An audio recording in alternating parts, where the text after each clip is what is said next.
The cold wind cut through Victor's thin jacket like a knife through paper, and he pulled the torn fabric tighter around his body, though it did little to help against the bitter evening air that swept through the streets of Vienna. He had not eaten in 3 days, and his stomach had stopped growling hours ago, which he knew was not a good sign because it meant his body had given up asking for food and was now simply waiting to see what would happen next. Victor stood on the sidewalk across from a restaurant called The Golden Note, watching through the large glass windows as wealthy people in expensive clothes laughed and talked and ate meals that cost more money than he had seen in the past 5 years combined. The restaurant was beautiful in a way that made his heart ache with memories he tried very hard not to think about anymore. Chandeliers hung from the ceiling and cast a warm golden light over everything inside, and the tables were covered with white cloths that looked softer than any bed Victor had slept in during the past a decade of his life on the streets. But it was not the food or the warmth or even the people that kept Victor standing there in the cold, unable to walk away even though his feet were numb and his fingers had turned a concerning shade of blue. It was the piano in the corner of the restaurant, positioned near a window where anyone walking by could see it. Stood a grand piano that gleamed black and beautiful under the chandelier light, and Victor could not take his eyes off of it because looking at that piano was like looking at a photograph of someone he used to love who had died a long time ago. The piano was a Steinway, he could tell even from across the street, and it sat there untouched while people ate and talked around it, not knowing or caring what a magnificent instrument they were.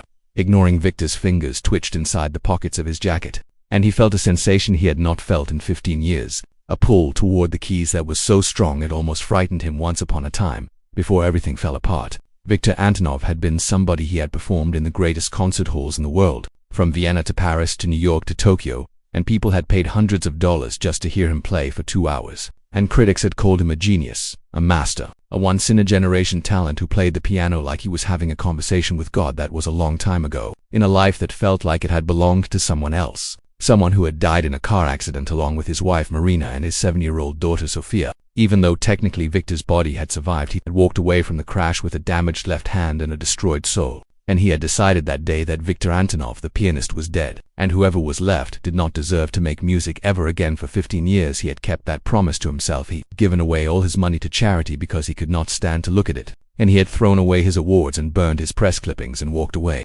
from everything and everyone who had ever known him. And he had lived on the streets of various European cities, moving from place to place like a ghost who had forgotten how to die. He never played piano, not once in 15 years. When he walked past music schools and heard students practicing, he would cross to the other side of the street and cover his ears because the sound of piano music made him think of Sophia, who had been learning to play and who used to sit on his lap while he taught her simple songs, her small fingers pressing the keys while she laughed with delight at the sounds she could create. But tonight, something was different. Maybe it was the hunger, which had become so severe that Victor was having trouble thinking clearly, or maybe it was the cold, which had seeped so deep into his bones that he wondered if he would survive the night, if he did not find somewhere warm to sleep. Or maybe it was just that he was tired, so deeply and completely tired after 15 years of running away from himself, and some part of him had finally decided it was time to stop. Victor crossed the street. His legs felt weak and unsteady, and he had to concentrate on each step to keep from falling. But he made it to the front door of the Golden Note and stood there for a moment with his hand on the brass handle, trying to gather what little courage he had left. Through the glass, he could see the Mata D standing at his podium near the entrance, a tall, thin man with a perfectly trimmed mustache and a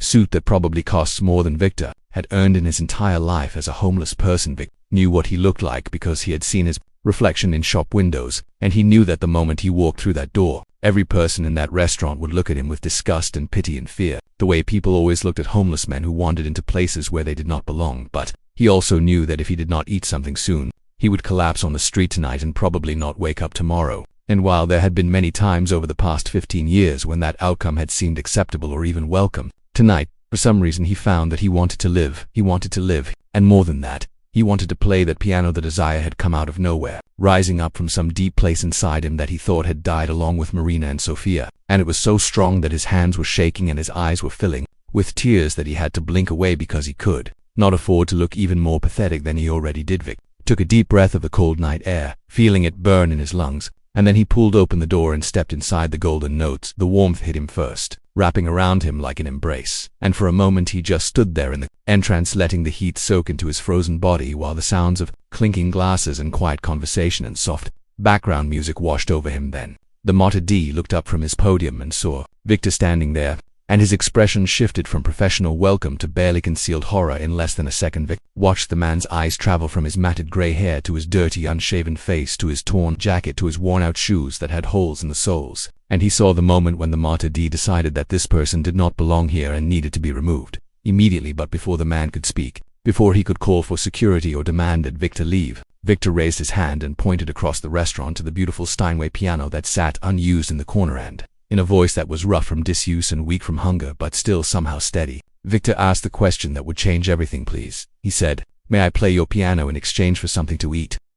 The Mata D stared at Victor as if he had just asked permission to set the restaurant on fire, and for a long moment neither of them moved or spoke while the warm air of the Golden Note swirled around them and the other diners continued their conversations, not yet aware of the strange scene unfolding near the entrance. I beg your pardon, the Mata D finally said, his voice dripping with the kind of polite disgust that wealthy people use when they want to insult someone without technically being rude. Victor swallowed hard and tried to stand up straighter, though his body was so weak from hunger and cold that it took real effort just to stay upright. The piano, Victor said again, gesturing toward the beautiful Steinway in the corner. I would like to play it, and in exchange, I'm hoping you might give me something to eat. Anything at all, even just bread or leftover scraps from the kitchen. The Mata D looked at Victor like he was examining a particularly unpleasant insect that had crawled onto his shoe, and then he let out a small laugh that had no warmth or humor in it whatsoever. Sir, the Mata D said, stretching out the word in a way that made it clear he did not consider Victor worthy of that title. This is the Golden Note, one of the finest restaurants in Vienna, and we do not allow random street people to come in and touch our instruments,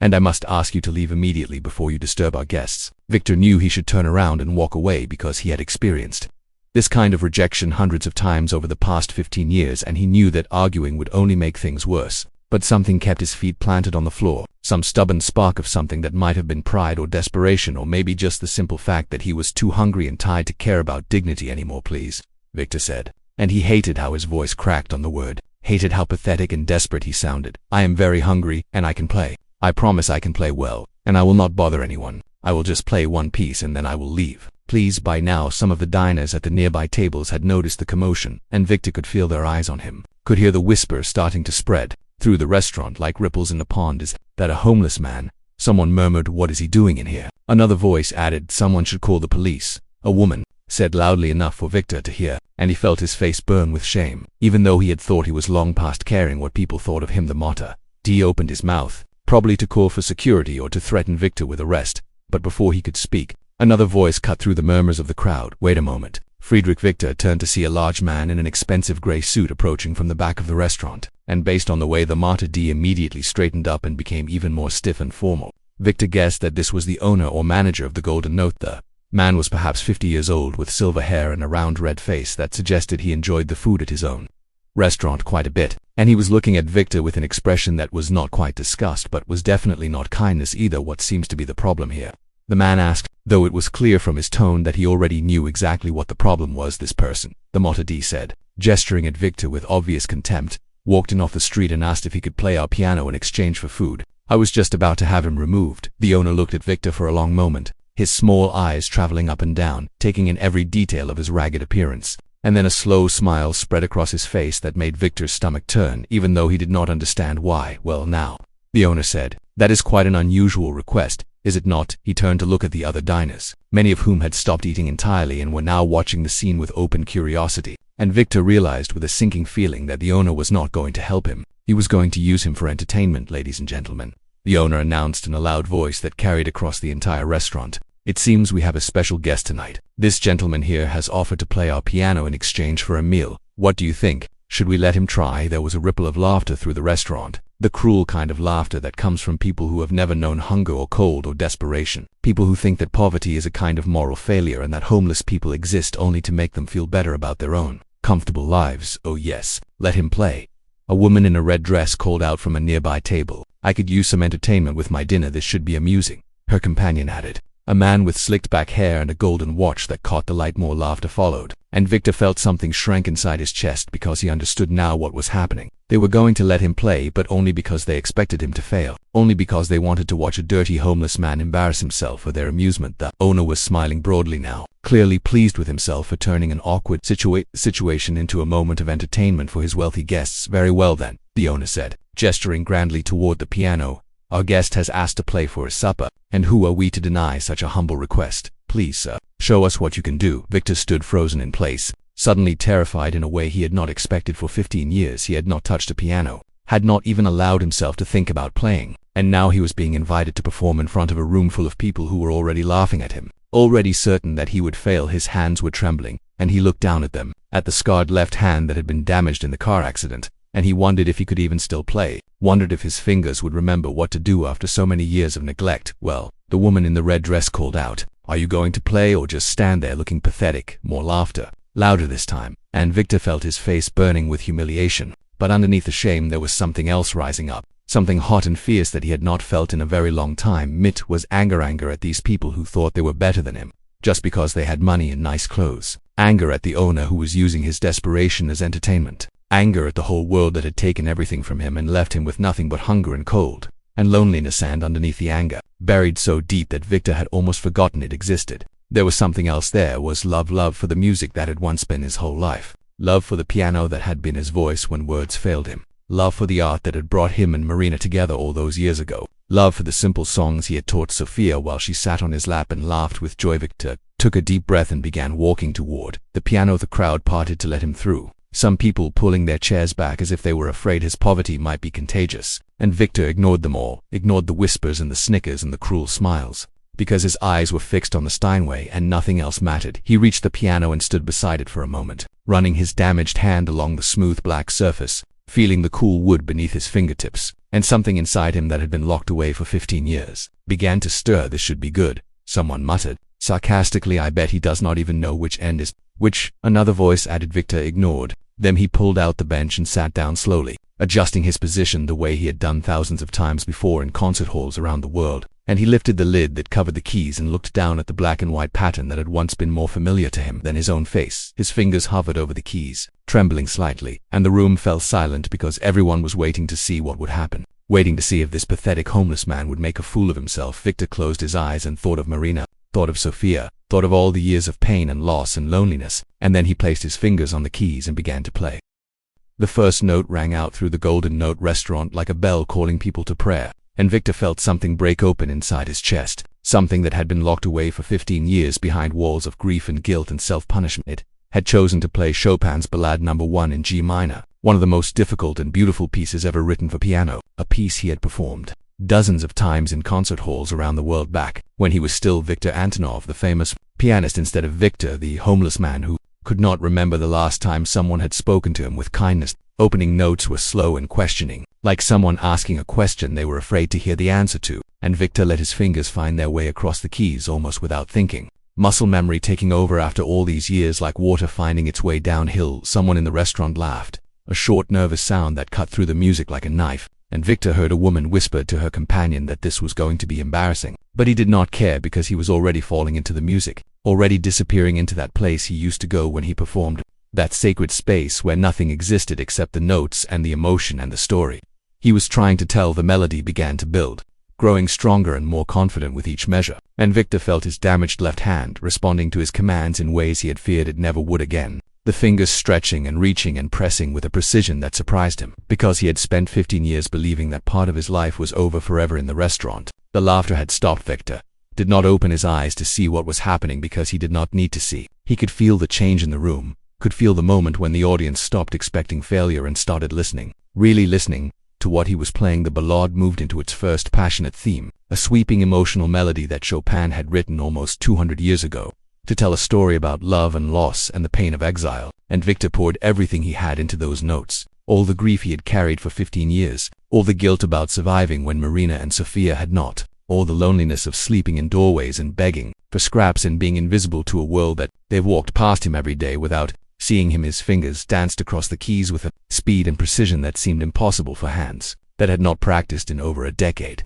But Victor had always been different from other pianists, had always had a gift that went beyond mere technical skill, a gift that allowed him to connect with the music on a level that critics had struggled to describe. They used to call him a genius, used to say that listening to him play was like hearing Chopin himself brought back to life. And now, sitting in this restaurant with his torn clothes and his empty stomach and his broken heart, Victor found that the gift was still there, had been waiting for him all this time, like a faithful dog waiting for its master to come home. The music swelled and crashed like waves against the shore, and Victor let himself remember things he had spent 15 years trying to forget. He remembered Marina, Beautiful Marina with her dark hair and her bright laugh, who had been a violinist in the Vienna Philharmonic when they first met, who had loved him not because he was famous or talented but because she said she could see his soul when he played, and she thought his soul was beautiful. He remembered their wedding day, a small ceremony in a garden outside Vienna with only their closest friends present, and how Marina had cried when he played a piece he had composed just for her, a simple melody that said everything he could not put into words. He remembered Sophia, their miracle child who they had waited so long for, who had inherited her mother's dark hair and her father's long fingers,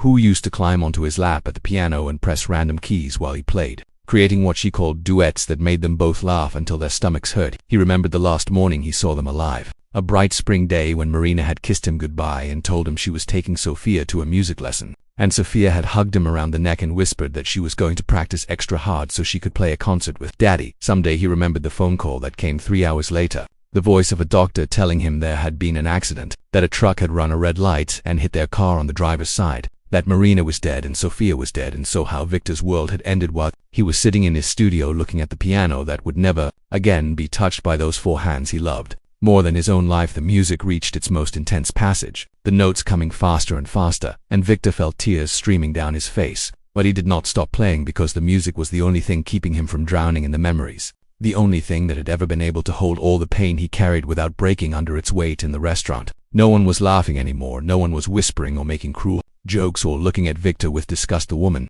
in the red dress who had called out for entertainment was sitting perfectly still with her hand pressed against her chest and tears running down her carefully made-up face. Her companion with the golden watch had stopped eating and was staring at the piano with his mouth slightly open, as if he could not quite believe what he was hearing. The owner of the restaurant was standing near the bar with his arms hanging limply at his sides and an expression on his face that suggested he was watching something he did not understand but could not look away from. Even the martyr, D, who had wanted to throw Victor out onto the street, was frozen in place, his professional mask cracked and showing something underneath it. Might have been wonder or might have been shame. Victor played on, unaware of the effect he was having on the room, lost in the music and the memories, his fingers telling a story that words could never capture. The ballad moved through its quieter middle section, a moment of peace and reflection before the final storm, and Victor thought about all the years he had wasted, all the music he had not played, all the students he had not taught, all the beauty he had not created because he had been too broken and too guilty to believe he deserved to make anything beautiful ever again. He had punished himself for surviving, that treated his life as something worthless because the 2 people who made it valuable were gone. And sitting here at this piano with tears on his face and hunger in his stomach, Victor suddenly realized what a terrible waste that had been. Marina would not have wanted this for him. Sophia would not have wanted this for him. They had loved his music, had loved watching him play, had loved the way his face would light up when he sat down at the piano, and they would have been heartbroken to know that he had spent 15 years denying himself the one thing that had always brought him joy. The music built toward its final climax, the most technically demanding part of the piece, where the pianist's hands must fly across the keyboard at nearly impossible speeds while still maintaining the emotional depth that makes the ballad more than just a display of skill. S. damaged left hand ached with the effort, the old injury protesting against demands it had not faced in 15 years, but he pushed through the pain because the pain was nothing compared to what he had already survived, and the music was worth any price. The final notes rang out through the restaurant, loud and triumphant, and then suddenly soft, fading away like the last light of a sunset disappearing below the horizon, and Victor held his fingers on the keys for a long moment, letting the silence fill the space where the music had been. Then he lifted his hands from the piano and opened his eyes. The restaurant was completely silent. No one moved, no one spoke, no one even seemed to breathe. Victor looked down at his hands, at the scarred left hand that had done the impossible, and he felt something he had not felt in 15 years. He felt alive. He felt like Victor Antonov again, not the broken ghost who had been wandering the streets waiting to die, but the musician, the artist, the man who had once believed that music could heal any wound and bridge any gap and say things that words could never express. He had been wrong to stop playing, wrong to punish himself, wrong to believe that his gift had died along with Marina and Sophia. The gift was still here, but had been here all along, waiting patiently for him to remember who he was. Victor wiped the tears from his face with the back of his hand and turned to look at the room full of wealthy people who had expected him to fail, who had laughed at him and mocked him and treated him like a circus act. They were not laughing now, they were crying.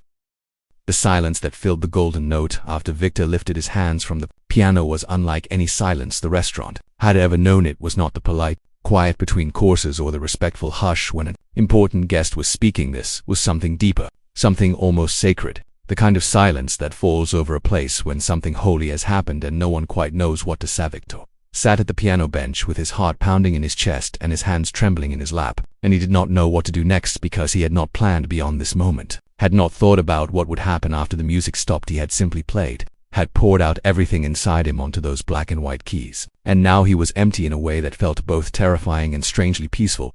The woman in the red dress was the first to move. She reached up with a shaking hand and wiped the tears from her face, smearing her expensive makeup without seeming to notice or care. And when she looked at Victor, there was something in her eyes that had not been there before, something that looked almost like recognition, as if she had just met someone she had been searching for her whole life without knowing either.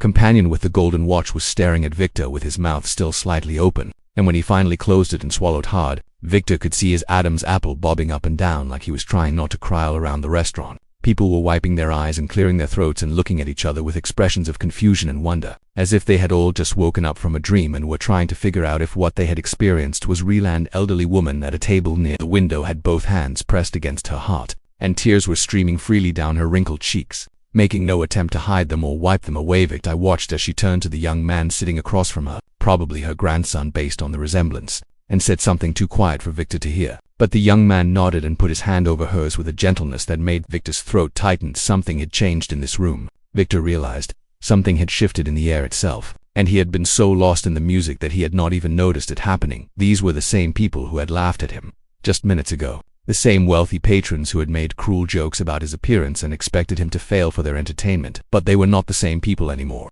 Not really. Because the music had done something to them that Victor had forgotten music could. Doit had reminded them that they were human. The owner of the restaurant was standing near the bar looking like a man who had just been punched in the stomach. His round red face now pale and his small eyes wide with something that might have been shock or might have been the beginning of understanding. He opened his mouth to speak but no words came out. And he closed it again and shook his head slowly, as if trying to clear away a fog that had settled over his thoughts. The Mortar D was still standing near the entrance where Victor had first confronted him, but all the contempt and disgust had drained from his face, replaced by an expression Victor had seen many times before in his previous life. The expression of someone who has just witnessed something they will never forget. Victor remembered that expression from his concert days, remembered seeing it on the faces of audience members who had come expecting a pleasant evening of music and left with something much more, something that would stay with them for years. Something that would come back to them at unexpected moments and remind them that beauty existed in the world even when everything else seemed dark. He had forgotten what it felt like to give that gift to people. I had forgotten the strange and wonderful power of music to reach into the deepest parts of human souls and touch things that nothing else could reach. A young couple at a table near the piano was holding hands,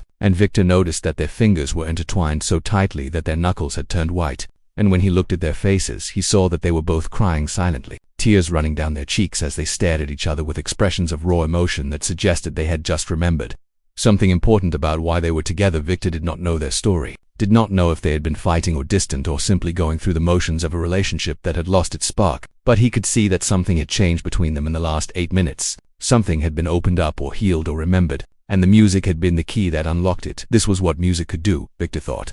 This was what he had spent his whole life learning and practicing and perfecting, this ability to create sounds that bypassed the logical thinking part of the brain and went straight to the heart, straight to the places where people kept their deepest feelings hidden even from themselves. He had been a fool to give it up, a fool to think that denying himself this gift was somehow honoring Marina and Sophia's memory, when the truth was exactly the opposite. Marina had fallen in love with him because of his music, had said that hearing him play was like watching someone speak directly to God, and Sophia had been learning to play herself. I had dreamed of someday performing duets with her father on stages around the world. They would have wanted him to keep playing, would have wanted him to share his gift with the world, would have been heartbroken to know that he had spent 15 years punishing himself by refusing to touch a piano. The elderly woman near the window was speaking now, her voice cracked and trembling but loud enough that Victor could hear her across the quiet restaurant. That piece, she said, my husband used to play that piece. She paused and pressed her hand harder against her heart, and Victor could see the pain in her face but also something else. Something that looked like gratitude. He passed away 7 years ago, she continued, and I have not heard that piece since, not once in 7 years, because I could not bear to listen to it without him. Her grandson was holding her hand tightly, his young face full of concern, but the elderly woman was looking at Victor with eyes that shone with tears and something else, something like wonder. But this, she said, gesturing toward the piano with her free hand, this was different. This was like he was here again, just for a moment. Just long enough to remind me that the love we shared was real and that it still exists somewhere. Even if he is gone, Victor felt his own eyes filling with tears again, and he nodded at the woman without speaking because he understood exactly what she meant. Understood it in a way that only someone who had lost everything could understand. That music had brought Marina and Sophia back to him too, just for a moment, just long enough to remind him that they had existed and that they had loved him, and that the love they had shared was not erased by death. could never be erased by anything, because love was the one thing in the universe that was stronger than time and loss and grief. The businessman at a table near the back of the restaurant stood up suddenly, his chair scraping against the floor and breaking the spell of silence that had held everyone in place. Victor tensed, expecting anger or mockery, expecting the man to say something cruel about homeless people and their delusions. But instead, the businessman reached into his pocket and pulled out his wallet and walked toward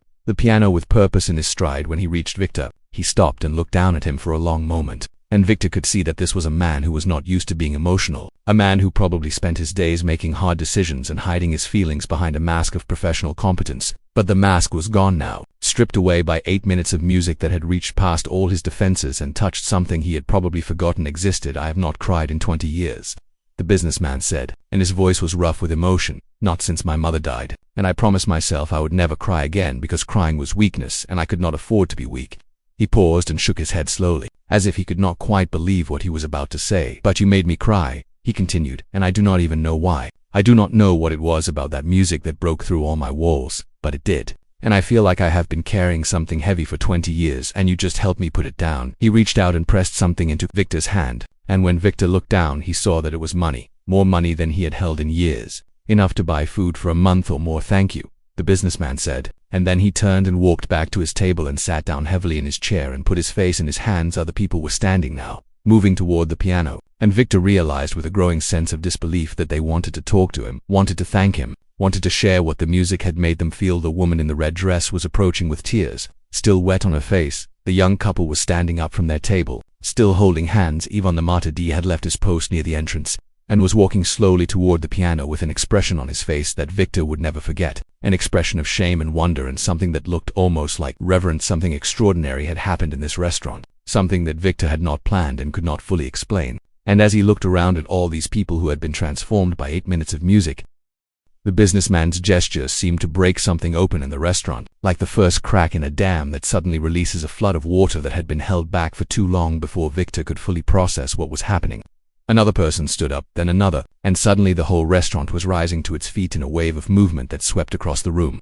Like a tide coming in too short. For a moment, there was silence, just the rustle of expensive clothing and the scrape of chairs against the floor. And then someone started clapping. It was the elderly woman near the window, the one who had spoken about her husband, and her wrinkled hands came together with a sound that was soft at first but determined. Like the first drops of rain before a storm, her grandson joined her, his younger hands clapping louder and stronger, and then the young couple near the piano added their applause, and the woman in the red dress, and the man with the golden watch, and suddenly the whole restaurant was filled with the thunder of clapping hands. Victor sat frozen at the piano bench, unable to move or speak or even think clearly, because this was not what he had expected. Not even close to what he had expected. He walked into this restaurant hoping for a piece of bread and preparing himself for humiliation, and instead he was receiving a standing ovation from a room full of strangers who had tears in their eyes and wonder on their faces. The applause grew louder and louder, building into something that reminded Victor of the concert halls he used to perform in, the great theaters of Vienna and Paris and New York, where audiences would rise to their feet and clap until their hands hurt because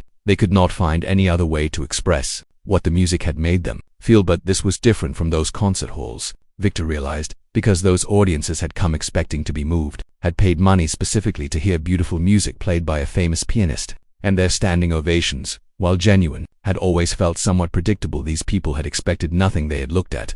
Victor, with disgust and contempt and amusement, had laughed at the very idea that a dirty homeless man could play piano, and their transformation, from mockery to tears to this overwhelming wave of appreciation, was something Victor had never experienced before in all his years of performing. It was raw and real in a way that fame and success had never been, and Victor felt something breaking open inside his chest, something that had been frozen for 15 years finally beginning to thaw. He tried to stand up to acknowledge the applause the way he used to do at the end of concerts, but his legs would not cooperate, and instead he just sat there on the piano bench with tears streaming down his face while the sound of clapping hands washed over him like warm water. The owner of the restaurant was pushing through the crowd now, his round face transformed from its earlier smugness into something that looked almost like awe. And when he reached Victor, he stopped and stood there for a moment, looking down at the homeless man who had just turned his restaurant into a concert hall. "I owe you an apology," the owner said, and his voice was loud enough that the people nearby could hear him over the continuing applause. "I let you play because I thought it would be entertaining to watch you fail. I thought my guests would enjoy laughing at a homeless man who believed he could play piano, and I am ashamed of myself for that." Victor looked up at the owner and saw that the man's eyes were red, as if he too had been crying, though he was trying to hide it. And Victor felt no anger toward him because anger required energy and Victor had none left. He had poured everything he had into the music and now he was empty and exhausted and overwhelmed. "You do not need to apologize," Victor said, and his voice came out as barely more than a whisper. "I have grown used to people looking at me and seeing only a homeless man. I cannot blame you for seeing what I have become, but that is not what you are," the owner said, and there was urgency in his voice now, almost desperation. "Anyone can hear that you are not just some random person off the street who learned a few songs. You played like a master, like someone who has spent a lifetime studying music. Who are you really?" Victor opened his mouth to answer, but no words came out because he did not know how to answer that question anymore. Who was he really? Was he Victor Antonov, the famous pianist who had performed for presidents and royalty, who had won 3 international competitions, who critics had called the greatest pianist of his generation? Or was he the broken man who had given all that away, who had walked away from his entire life because surviving without Marina and Sofia had felt like a betrayal,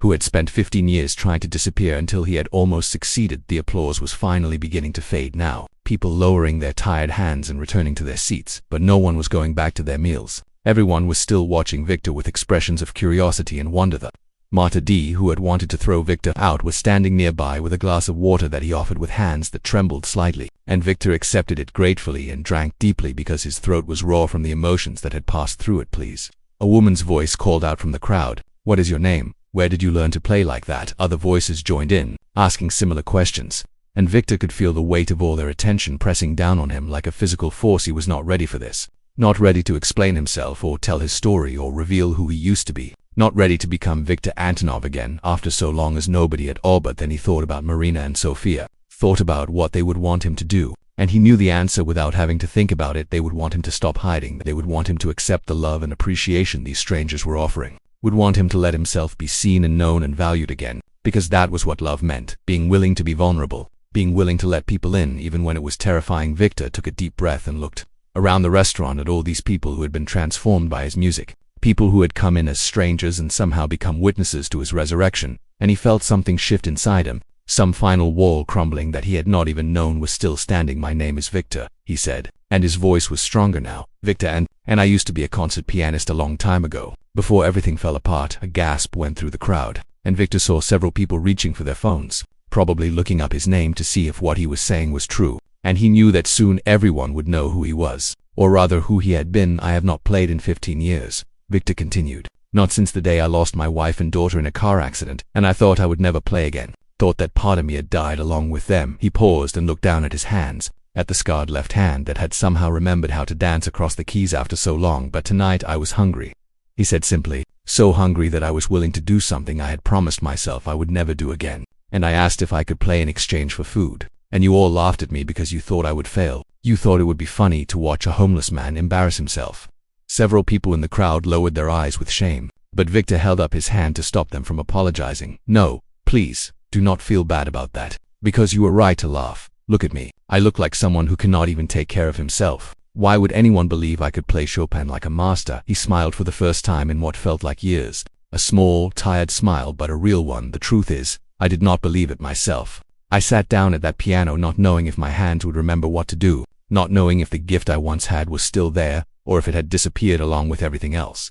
I lost that day." Victor paused and looked around the room, meeting the eyes of as many people as he could. "But it was still there," he said, and his voice cracked with emotion. "The music was still there, waiting for me, just like Marina and Sofia are still there somewhere, still loving me, still waiting for me to stop punishing myself and start living again." Tears were flowing freely down his face now, and he made no effort to wipe them away. "So thank you," Victor said. "Thank you for laughing at me. Thank you for expecting me to fail, because somehow that made it possible for me to succeed. Somehow your doubt made me want to prove that I was still in here somewhere, that Victor Antonov was not completely dead."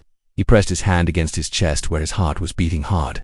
"You gave me something tonight that I thought I had lost forever. You gave me a reason to live, and I do not know how I can ever repay that. But I promise you I am going to try." The restaurant was silent again, but this time it was a different kind of silence, a warm and full silence that felt like an embrace. And Victor let himself sink into it and feel held by all these strangers who had somehow become the first witnesses to his return to life. The owner stepped forward again, clearing his throat to get everyone's attention. "Mr. Antonov," he said formally, "I believe I promised you a meal in exchange for your performance, and I intend to keep that promise. But I hope you will allow me to offer you something more." Victor looked up at him curiously. "The finest meal we have to offer."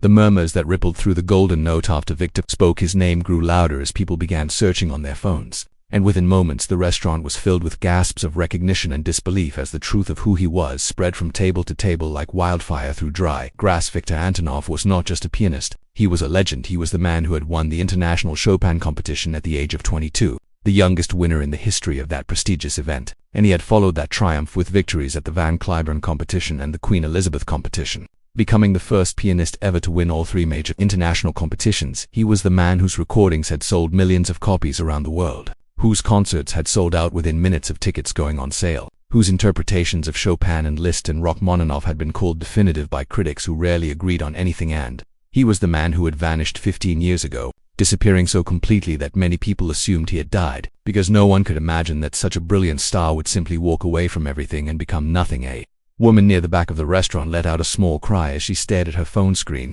and when she looked up at Viktor, her eyes were wide with shock. "It says here that Viktor Antonov disappeared after a car accident that killed his wife and daughter," she said, her voice carrying across the suddenly quiet room. "It says that he gave away all his money and vanished, and that no one has seen or heard from him in 15 years. More gasps followed this revelation, and Viktor could feel the weight of everyone's attention shifting as they looked at him with new eyes, seeing not just a homeless man or even a brilliant pianist, but a tragic figure, a man who had lost everything and chosen to lose himself as well. A woman was making her way through the crowd toward Viktor, and there was something different about the way she moved, something purposeful and intense that made people step aside to let her pass. She was perhaps 60 years old, with silver hair pulled back in an elegant bun and sharp, intelligent eyes behind fashionable glasses, and she was dressed in a simple black dress that somehow managed to look more expensive than all of the flashy outfits around her. When she reached the piano, she stopped and looked down at Viktor with an expression he could not quite read, something between wonder and recognition and a strange kind of triumph. "I knew it," she said, and her voice was quiet but firm.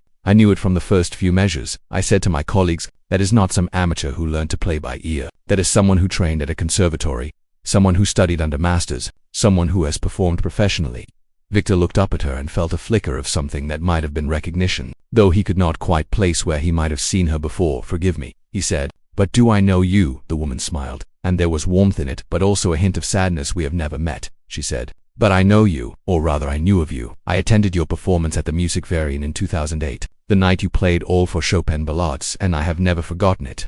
It was the most extraordinary musical experience of my life." She paused and reached into her small handbag, pulling out a business card that she handed to Viktor. "My name is Professor Helena Richter," she said. "I am the head of the piano department at the Vienna Conservatory, and I have spent the last 15 years wondering what happened to Viktor and wondering if the world would ever hear him play again." Viktor looked down at the card in his hand, at the elegant script that spelled out her name and title, and he felt a strange sensation in his chest, as if something that had been wound too tight for years was slowly beginning to unwind. "I thought about you often over the years," Professor Richter continued. "I followed the news after your accident. I heard about your wife and daughter, and I grieved for you, not just because the world had lost a great pianist, but because I could only imagine the pain you must have been feeling." Her voice softened, and Viktor saw something glistening in her eyes that might have been tears. "And then you disappeared," she said, "and no one knew where you had gone or what had happened to you. And I assumed, like everyone else, that you had died somewhere alone and broken, and I mourned for you all over again." She reached out and placed her hand gently on Viktor's shoulder, and the touch was so unexpected and so kind that Viktor felt his own eyes filling with tears. "But here you are," Professor Richter said, "alive, and still playing with all the brilliance and emotion that made you the greatest pianist of your generation. And I cannot tell you what it means to me to know that you survived, that your gift survived." Viktor did not know what to say, did not know how to respond to this outpouring of recognition and kindness from a stranger who was not really a stranger at all, who was a fellow musician who understood what music meant and what it cost to play it at the highest level. "I did not think I would ever play again," Viktor finally managed to say. "I thought that part of me was dead." Professor Richter shook her head firmly. "Genius does not die," she said. "It may sleep, it may hide, it may be buried under grief and pain, but it does not die, and tonight you proved that. Tonight you showed everyone in this room that Viktor Antonov is still very much alive." She leaned closer, and when she spoke again, her voice was low and intense. "I want to help you," she said. "I do not know what your life has been like these past 15 years. I do not know what you need or what you want, but I know that you have a gift that the world deserves to hear, and I want to do whatever I can to help you share it." Again, Viktor stared at her, overwhelmed by the offer and uncertain how to respond. For 15 years he had lived on the streets, had eaten from garbage cans and slept in doorways and been invisible to everyone who walked past him. And now, in the space of a single evening, he had gone from begging for scraps to receiving job offers from the head of one of the most prestigious music schools in Europe. It was too much, too fast, and Viktor felt like he was standing at the edge of a cliff, trying to decide whether to step forward into the unknown or retreat. back into the familiar darkness of his former life. But then he thought about Marina again, thought about the way she used to look at him when he played, the pride and love that would shine in her eyes, and he thought about Sophia, about her small fingers on the piano keys and her voice, asking if she could play a concert with Daddy someday. They would want to him to say yes. They would want him to step off with a cliff and trust that there would be something to catch him, that the music would carry him the way it always had before everything fell apart. I do not know if I am ready, Victor said honestly. I do not know if I can be what I was before. Professor Richter smiled and squeezed his shoulder gently. You do not have to be what you were before, she said. You just have to be what you are now. And what you are now is a man who walked into a restaurant hungry and broken and played Chopin in a way that made an entire room full of strangers weep with the beauty of it. She paused and her smile widened. That is enough, she said. That is more than enough, and everything else can come in time, if you are willing to try. Victor looked around the restaurant at all the faces watching him, faces that had gone from contempt to wonder in the space of 8 minutes, and he realized that Professor Richter was right. He did not have to have all the answers tonight. He did not have to know exactly what his future would look like or how he would rebuild a life that he had spent 15 years tearing down. He just had to be willing to try, to take the first small step and trust that the path would reveal itself as he walked. Yes, Victor said, and his voice was stronger than it had been all evening. Yes, I am willing to try. And as Professor Richter smiled and the crowd around them burst into spontaneous applause, Viktor Antonov felt something he had not felt in 15 years. He felt hope. The meal that the owner of the Golden Note served Victor that evening was the finest food he had tasted in 15 years. But it was not the food that Victor would remember when he thought back on that night in the years to come. What he would remember was the conversation. Professor Richter had joined him at his table, along with 2 of her colleagues from the conservatory who had been dining with her when Victor walked in. And as Victor ate slowly and carefully because his stomach was not used to rich food, he found himself telling them the story he had never told anyone, the story of how Viktor Antonov, the celebrated pianist, had become Victor, the homeless man who wandered the streets of Europe waiting to die. It began, as all tragedies do, on a perfectly ordinary day 15 years ago. Victor had been at the absolute peak of his career, preparing for a world tour that would take him to 30 cities in 12 countries over the course of 8 months. And Marina and Sophia had been planning to travel with him because they had always traveled together, had always been a family unit that went everywhere as one. But on that spring morning, Marina had told Victor that Sophia had a piano lesson she did not want to miss, a special session with a teacher who only came to Vienna once a month, and she had asked if it would be all right if they skipped his rehearsal and went to the lesson. Instead, Victor had said, of course, had kissed Marina goodbye and hugged Sophia and told her to practice hard because someday she would be even better than her father. And Sophia had laughed and said that was impossible because Daddy was the best pianist in the whole world. Those were the last words she ever said to him. 3 hours later, Victor received a phone call from a doctor at the Vienna General Hospital telling him that there had been an accident. A delivery truck had run a red light and collided with the driver's side of Marina's car at full speed, and Marina had been killed instantly and Sophia had died in the ambulance on the way to the hospital. Victor did not remember the drive to the hospital or the conversations with the doctors or the moment when he identified the bodies of his wife and daughter. His mind had simply shut down and refused to record any of it, protecting him from memories that would have been too painful to bear. What he did remember was waking up in a hospital bed 3 days later with bandages on his left hand and a doctor telling him that he had been in shock, that he had collapsed at some point and been admitted, and that his hand had been injured in the accident, though the doctors were not sure exactly how the injury was to the tendons in his left hand, damage that would require surgery and months of rehabilitation. And the doctors told him that he might never regain full mobility, that his career as a concert pianist might be over. Victor had listened to this news with a strange sense of calm that he later understood was not calm at all, but rather the complete absence of feeling, a numbness so total that nothing could penetrate it, not the loss of his family and not the potential loss of his career. In the weeks that followed, he went through the motions of grief without actually feeling anything, attending the funeral and accepting condolences and nodding when people told him how sorry they were. But inside he was hollow, a shell of a person going through the motions of being alive. The surgery on his hand was successful, technically speaking, and the rehabilitation went better than expected. And within 6 months, Victor had regained enough mobility to play again. But by then it did not matter anymore because Victor had made a decision. He was going to disappear. The decision came to him one night as he sat alone in the apartment he had shared with Marina and Sophia, surrounded by photographs and toys and half-finished drawings that Sophia had made. And he realized that he could not bear to stay there, could not bear to walk past her room every day and see her empty bed, could not bear to sit at the piano where she had sat on his lap and played her first notes. But more than that, he could not bear to be Viktor Antonov anymore. Viktor Antonov was a man who had everything, a brilliant career and a beautiful wife and a precious daughter, and that man had failed to protect the people he loved most, had let them drive away without him on the day they were going to die, and Victor could not forgive himself for that. He knew, on some rational level, that the accident was not his fault, that there was nothing he could have done to prevent it. But grief is not rational and guilt does not listen to logic. And Victor became convinced that he did not deserve the life he had been living, did not deserve the fame and success and happiness that had been given to him, so he gave it all away. He donated his entire fortune to charities that helped orphan children, because he could not stop thinking about all the children in the world who had lost their parents and had no one to take care of them, and he hoped that his money might help some of them find the love and security that Sophia would never have. Again, he sold his apartment and gave away all his possessions except for a single photograph of Marina and Sophia that he kept in his pocket, and he walked out of his old life without telling anyone where he was going or why. For the first few months he stayed in Vienna, sleeping in shelters and eating at soup kitchens, and the anonymity was a relief because no one recognized him. No one looked at him and saw the famous pianist who had lost everything. They just saw another homeless man, another invisible person who had fallen through the cracks of society. But eventually someone did recognize him, a music student who had attended one of his concerts, and Victor fled Vienna that same night and took a train to Prague. Beginning a pattern of wandering that would continue for the next 15 years, he moved from city to city across Europe, never staying anywhere long enough for people to know him, never allowing himself to form connections or relationships that might remind him of what he had lost, and he never, ever played piano. The silence was his penance, his self-imposed punishment for the crime of surviving when Marina and Sophia had not. And every time he walked past a piano or heard music playing from a window, he would feel a stab of pain that reminded him why he was doing this. But tonight, standing outside the Golden Note with hunger gnawing at his stomach and cold seeping into his bones, something had broken inside him.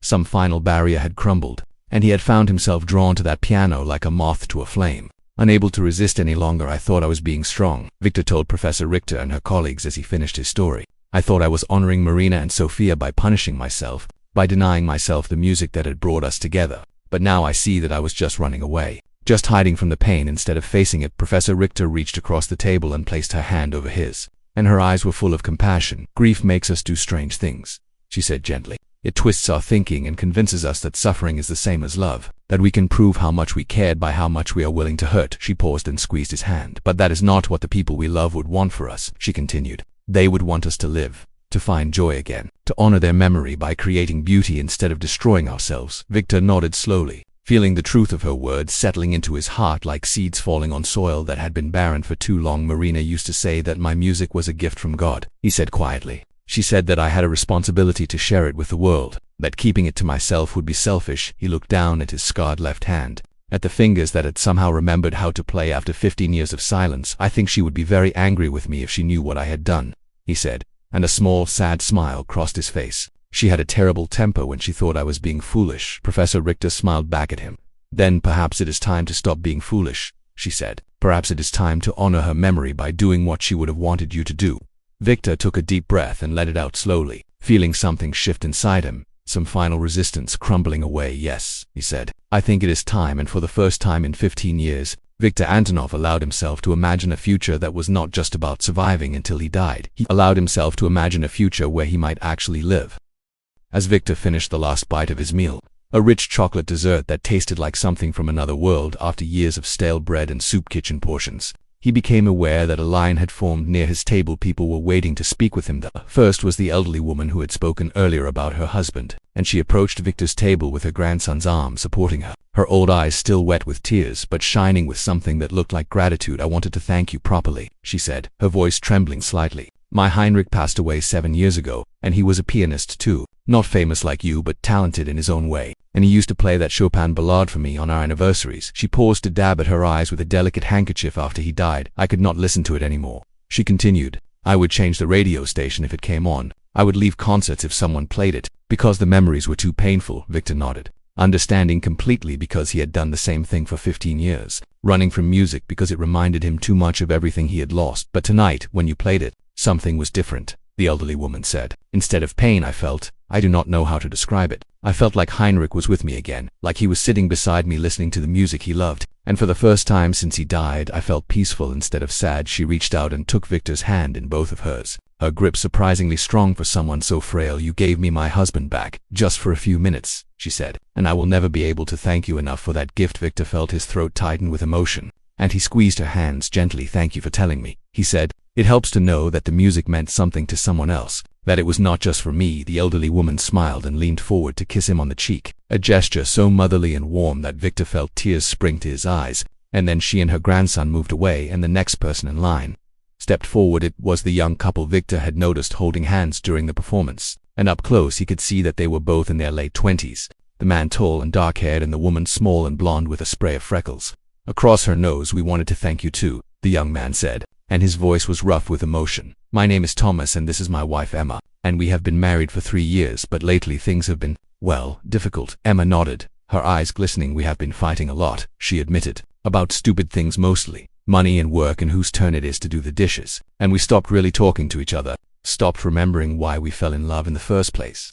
Thomas put his arm around her shoulders and pulled her close. "But when you played that piece, something happened," he said.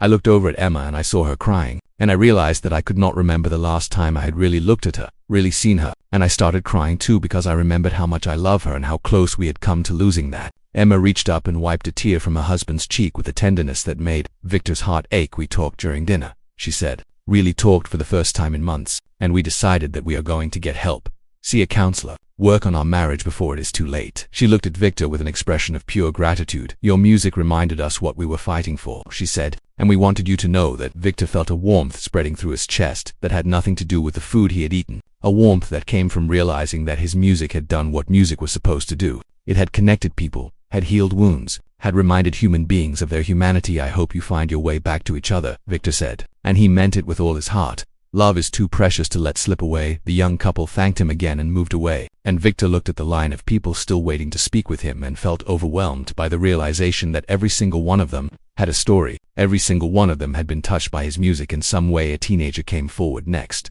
a gangly boy of perhaps 16 with acne on his cheeks and nervousness in his eyes, and he shuffled his feet and looked at the floor as he spoke. "I am here with my parents," he said quietly, "and I hate the piano, or at least I thought I did. They have been making me take lessons since I was 6, and I have always hated it, always thought it was boring and pointless." He looked up at Victor with something like wonder in his young face. "But when you played, I understood for the first time what the piano can do," he said. "I understood that it is not just about hitting the right notes in the right order. It is about telling a story, about making people feel things, about connecting with something bigger than yourself." He paused and took a deep breath. "I am going to start practicing for real now," he said. "I am going to try to learn how to play like you, how to make music that means something." Victor smiled at the boy, remembering when he had been that age, remembering the moment when he too had understood what music could be. "It will take years of hard work," Victor said honestly, "and there will be times when you want to give up, times when it seems impossible. But if you keep going, if you keep pushing through the difficulties, you will find something on the other side that is worth all the struggle." The boy nodded eagerly, and Victor could see the spark of determination in his eyes. "I will work hard," the boy promised. "I will make you proud." Victor felt something twist in his chest, because those were the words Sophia had said to him once, the same promise she had made when she was learning to play, and for a moment he could almost see her standing there in front of him, her dark hair and bright smile and the endless potential that had been cut short. But instead of pain, Victor felt something else, something that surprised him. He felt pride. He felt proud that his music had inspired this young person, that had planted a seed that might grow into something beautiful, had passed on the gift that had been given to him so many years ago. "I am already proud," Victor told the boy, "and your parents will be proud too, and whoever you become as a musician. Remember that the most important thing is not how perfectly you play, but how honestly you play, how much of yourself you are willing to put into the music."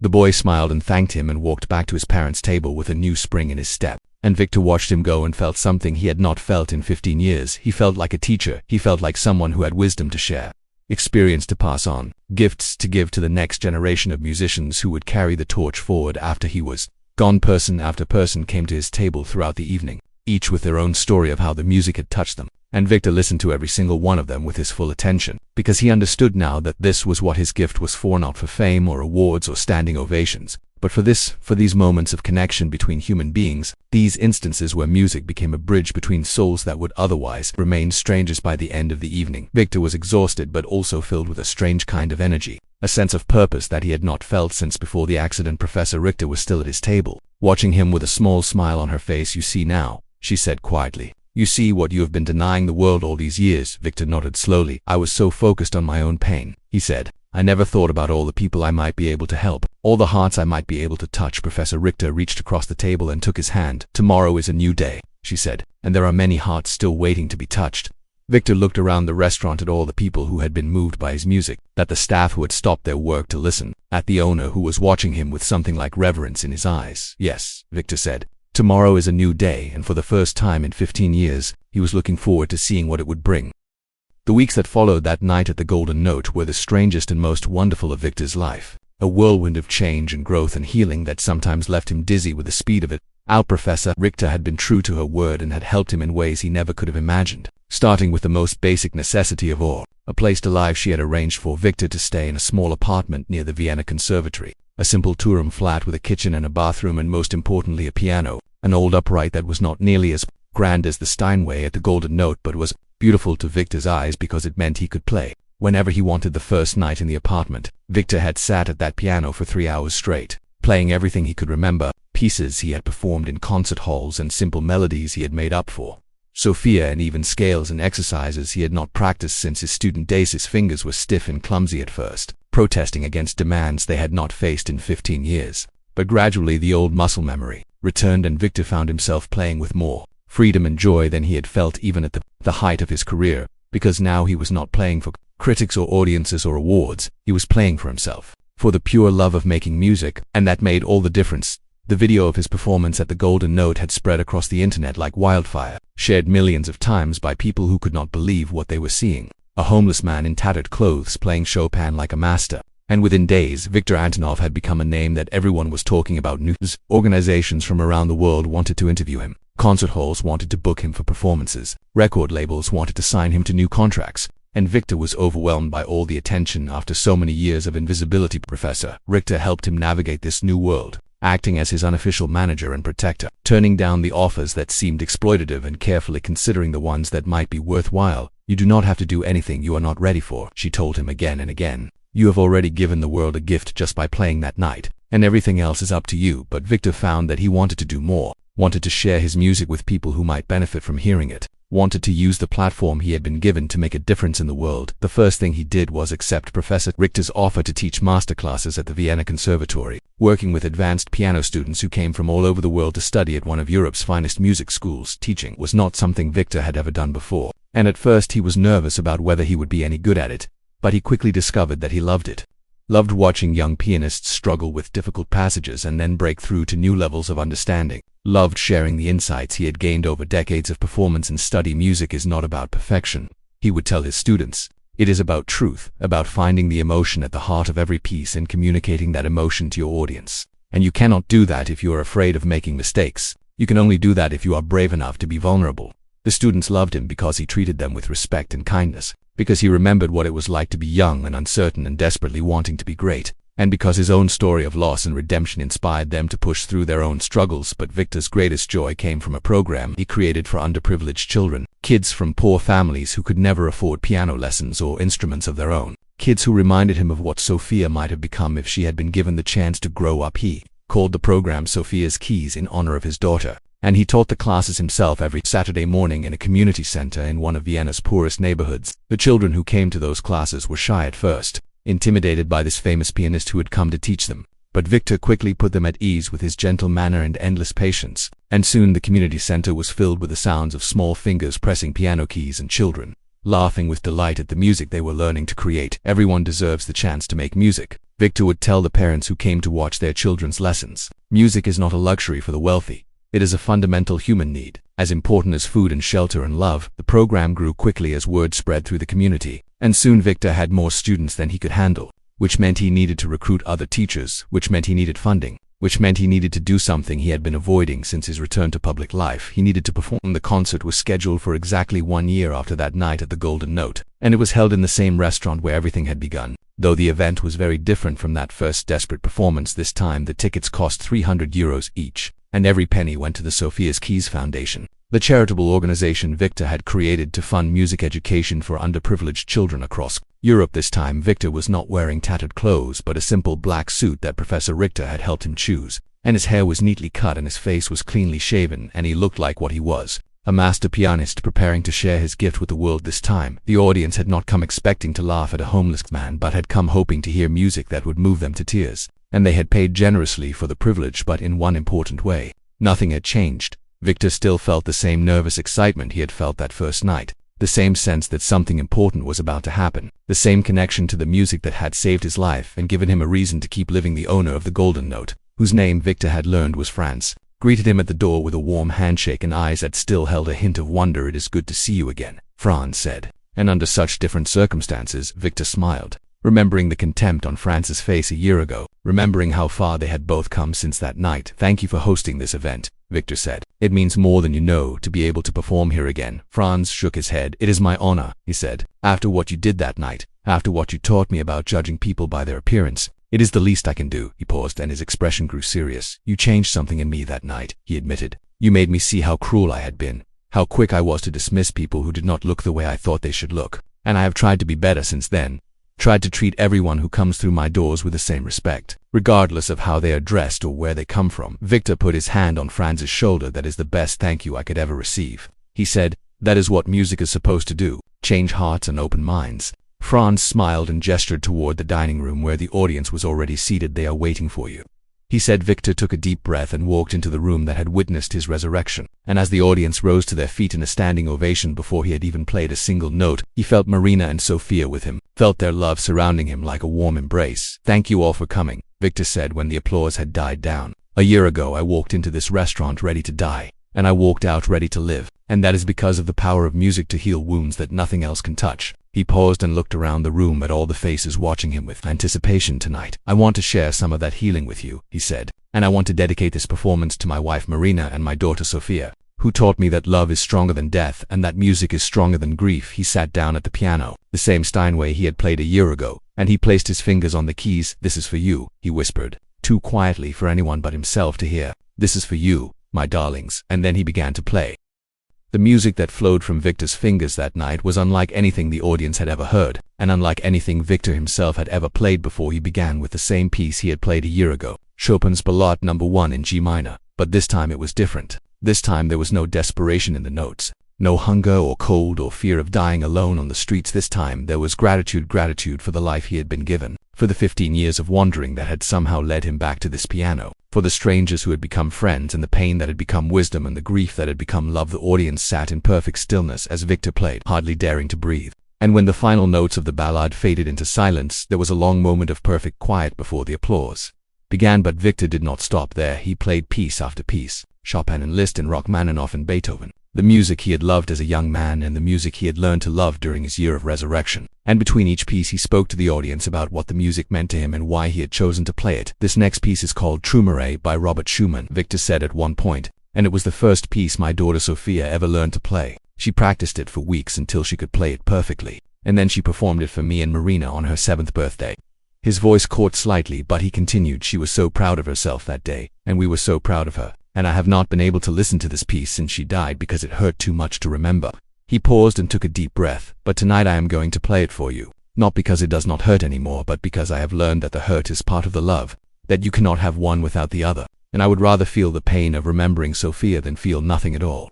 He played the piece with tears streaming down his face, and when he finished the audience was crying too, and Victor felt something release inside him, some final knot of grief that had been waiting all these years to be untied. The concert continued for over 2 hours, and by the end Victor was exhausted in the best possible way, emptied out and filled up at the same time, like a cup that had been poured out and then refilled with something even more persistent.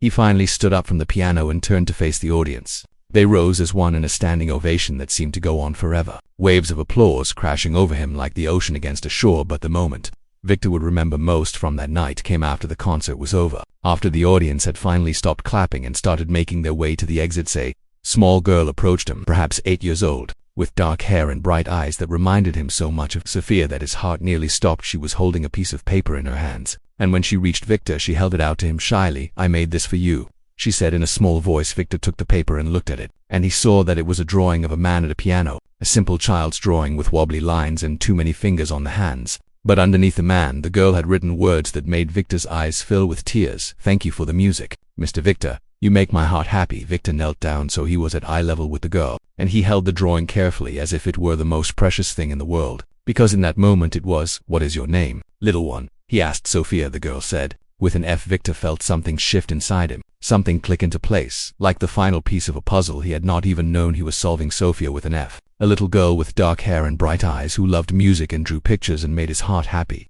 And Victor understood in that moment that the universe was not cruel, that it did not take without also giving, that Marina and his Sophia were gone, but the love they had shared was still alive in the world, just still flowing through him and into his music and out to everyone who heard it. "Thank you, Sophia," Victor said, and his voice was thick with emotion. "This is the most beautiful gift anyone has ever given me." The girl smiled, a bright shining smile that lit up her whole face. And then she ran back to her parents, who were waiting near the door, and Victor watched her go with tears running down his cheeks. Professor Richter appeared at his side and put her hand on his shoulder. "Are you all right?"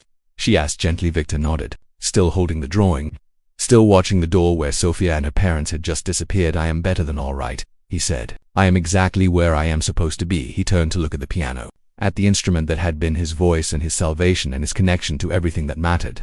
And he felt a peace settle over him that he had not known since before the accident. "Marina used to tell me that music was a gift from God," Victor said quietly, "and I used to think that meant I was supposed to use it to become famous and successful and admired. But now I understand what she really meant." He paused and looked around the restaurant at the staff who were cleaning up, at Franz, who was watching him from the bar with a proud smile, at Professor Richter, who had believed in him when he could not believe in himself. "The gift is not the ability to play," Victor continued. "The gift is the ability to connect, to reach into another person's heart and touch something that words cannot reach, to remind people that they are not alone, that there is beauty in the world even when everything seems dark." He looked down at the drawing in his hands, at the wobbly piano and the too many fingers, and the words that had been written with such careful sincerity. "That is what Marina meant," Victor said. "That is what the gift is for. And I wasted 15 years because I did not understand." Professor Richter squeezed his shoulder. "You did not waste them," she said firmly. "You were grieving. You were healing. You were becoming the person who could stand here tonight and play with all that wisdom and depth and compassion." The Victor Antonov who played 15 years ago was brilliant, but he was also young and untested. The Victor Antonov who plays now has walked through fire and come out the other side, and that is why his music reaches people in ways it never could before. Victor considered her words and realized that she was right, that the suffering had not been pointless, that it had been the furnace that had forged him into the musician and the man he was today. "I am going to keep playing," Victor said. "For as long as I am able, I am going to share this gift with everyone who wants to hear it. And when I cannot play anymore, I will teach others to play. And the music will continue long after I am gone." He looked up at the ceiling of the Golden Note, at the crystal chandeliers that cast their warm light over everything, and he spoke to Marina and Sophia even though he knew they could not hear him. Or maybe because he believed they could. "I will make you proud," he promised. "I will use this gift the way you always wanted me to. And someday when I see you again, I will have stories to tell you. Stories about all the hearts I touched and all the lives changed and all the children I taught to find the music inside themselves." He paused and smiled through his tears. "Wait for me," he whispered. "I am not done yet, but when I am, I will come home to you." And as Victor Antonov walked out of the Golden Note and into the cool Vienna night, he carried with him a child's drawing and a heart full of purpose and the unshakable certainty that the best part of his life was not behind him but ahead. He had asked to play for a piece of food, and the world had given him everything. Now it was his turn to give back.